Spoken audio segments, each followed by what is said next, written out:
À quoi sert un rituel?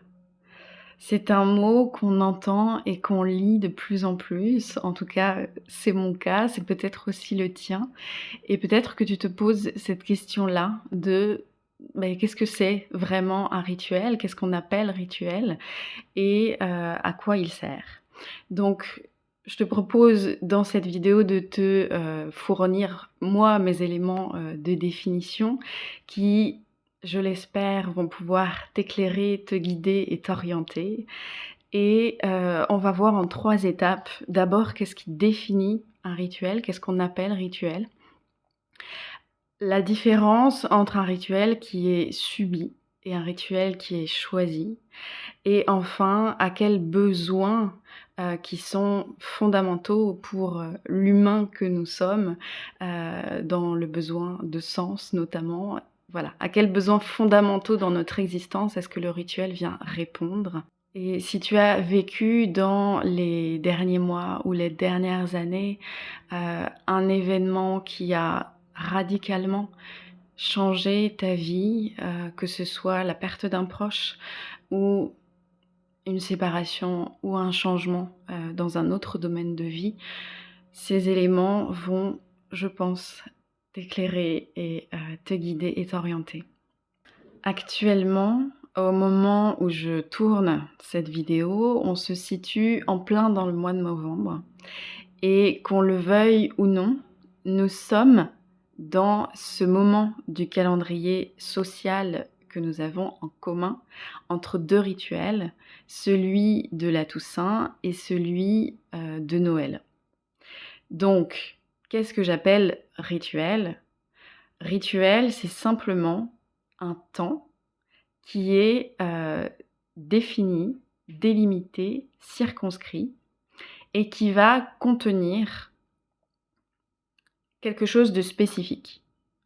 Donc pour la Toussaint, dans, la spécificité, il y a le fait de, rendre hommage à nos défunts, par exemple. Pour Noël, la spécificité, ça va être de se réunir, en famille, éventuellement de se faire des cadeaux et cetera. Donc rituel, un temps délimité, défini et circonscrit dans le temps, qui contient quelque chose de spécifique et une expérience, en l'occurrence, spécifique. Ce sont des rituels qui existent dans le calendrier, je le disais, social. Donc ce ne sont pas, des moments que l'on va choisir. Il y a des moments dans notre vie où le fait que ces rituels sociaux existent vont plutôt être, voilà, une source de plaisir, de joie, d'harmonie aussi avec, ce que l'on peut, ressentir, comme, envie ou besoin. Et puis, il y a d'autres périodes de vie où le fait d'avoir ces, rituels sociaux va plutôt être ressenti comme une contrainte. Quelque chose qui est, subi et qui va être ressenti aussi comme une pression sociale.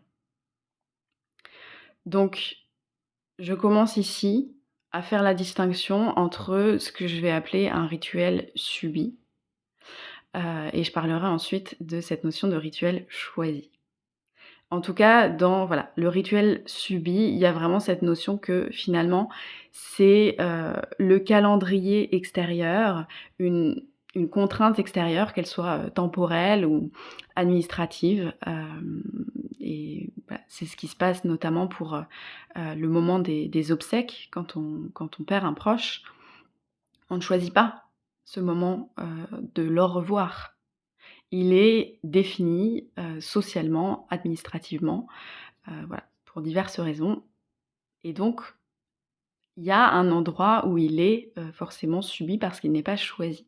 Donc un rituel subi, ça va aussi être, finalement ce qu'on va ressentir comme un profond décalage entre, son vécu à soi et son timing, intérieur dans, voilà, l'intégration d'un événement, le vécu d'un événement et ce qui est présent à l'extérieur.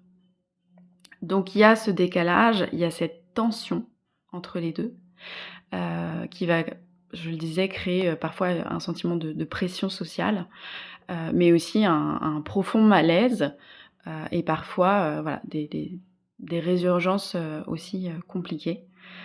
Hem, C'était il y a, très peu de temps, le 13 novembre, et c'est la date, c'est dans le langage courant, on dit date anniversaire, des attentats, au Bataclan. Et voilà, on a eu la chance d'avoir le témoignage, de beaucoup de personnes, qui ont été victimes à ce moment-là, et certaines qui ont dit: «Beh, en fait, moi, c'était impossible d'écouter la radio, de regarder, les informations. En fait, j'avais besoin de me mettre complètement en retrait de tout ce qui pouvait me faire écho». Et c'est une forme de protection parce qu'à ce moment-là, cette date anniversaire et tout ce qui vient se poser, donc qu'on peut parler aussi de ritualiser, ça vient faire un écho qui est trop douloureux. Et donc ces rituels sociaux qui existent, voilà, ces fêtes, ces célébrations, ces moments comme ça, ils peuvent aussi faire des échos qui sont, douloureux. Et donc voilà, ça va faire un vécu, subi.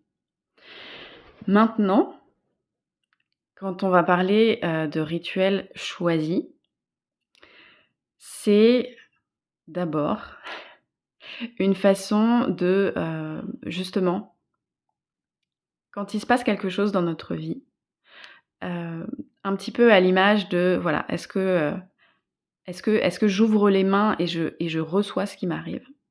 Ou est-ce que, au contraire, je n'ai qu'une envie, c'est de le repousser, de le tenir le plus loin possible de moi, et en même temps, c'est là. Choisir, c'est avoir ce moment où on va passer de, je le repousse en dehors parce que c'est insupportable, à petit à petit, je vais commencer à accepter d'ouvrir les mains pour recevoir. Ce qui ne veut pas dire que ça va pas être douloureux, mais voilà, c'est simplement déjà une mise en mouvement, un mouvement d'accueillir, et de recevoir ce qui se passe. Et donc dans le fait de, choisir aussi un moment de rituel, et ben, ça va être ce mouvement-là de reprendre en main quelque chose qu'on subit ou qu'on a subi ou qu'on a l'impression de subir, pour que ça devienne quelque chose qui petit à petit va devenir intégré et plus subi. Et le rituel choisi, il permet ça. Il permet de, changer finalement de posture et de commencer ce mouvement-là de: «Je commence à l'intégrer». Et il va être choisi parce que c'est le moment qui va être choisi. Hem, le moment qui va être choisi, ça va être un moment qui va correspondre à soi, à, son calendrier personnel, qui va respecter, son timing. Ça va être choisi aussi parce qu'on va pouvoir choisir le lieu, et ensuite on va pouvoir choisir évidemment ce que contient le rituel.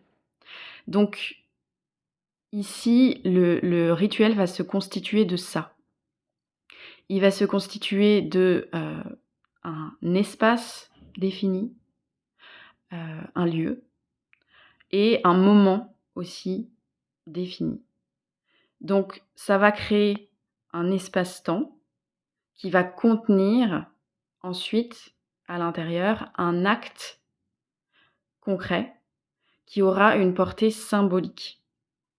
Donc ça, c'est vraiment, aussi à nouveau, le sens du rituel et la définition du rituel. C'est cet espace-temps défini, délimité, qui permet de contenir et de faire exister un acte, un geste concret qui a pour soi une portée symbolique, c'est-à-dire qui est porteuse de sens.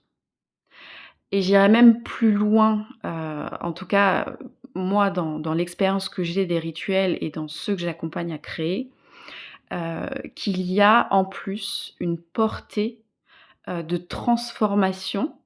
C'est-à-dire qu'on va passer, d'un certain vécu, d'une certaine façon de vivre une expérience, à une expérience différente. Il y aura eu entre les 2 une transformation du vécu et du ressenti. Donc il y a en plus un potentiel de transformation. L'autre chose qui va définir aussi et caractériser, le rituel, c'est que c'est un espace-temps qui est entre 2, qui va être entre 2 périodes, entre 2 moments de l'année, mais aussi entre 2 phases de vie, par exemple. Et on peut le ressentir quand on est à l'intérieur, qu'il y a justement, comme c'est un entre-deux, et ben c'est aussi un entre-deux, part de soi. On peut avoir cette impression qu'à cet endroit-là, on est en capacité de regarder ce qui est derrière et d'être en lien, en rapport avec ce qui est à l'arrière, et aussi de pouvoir avoir un regard et une ouverture sur ce qui est devant soi. Donc c'est un espace qui est vraiment entre 2. Donc entre 2 dans son histoire, qui va aussi être entre 2 et à cet endroit-là, c'est vraiment propre à chacun dans ses représentations et son vécu. Entre 2, je vais le dire comme ça, entre 2 mondes. Le monde qu'on va appeler, du visible, de l'incarnation, et le monde de l'invisible, de ce qui n'est plus incarné, de ce qui n'est plus, voilà, en chair, mais qui pour autant, avec lequel, de la même manière, à cet endroit-là, on peut avoir cette perception qu'on est en capacité de faire un lien entre les 2 et d'avoir un dialogue.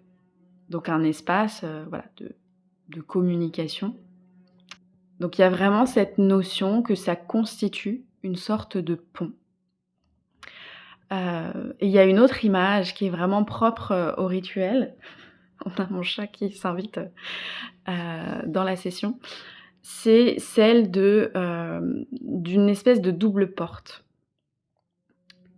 Avec une porte qui vient, se fermer, qui vient fermer un chapitre, et une porte qui vient ouvrir le chapitre suivant.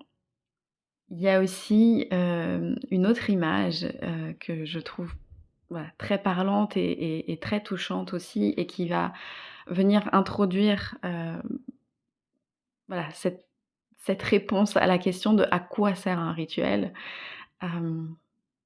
Si vous imaginez un enfant qui est au bord d'une rivière et qui est sur la berge d'un côté et qui doit passer de l'autre côté.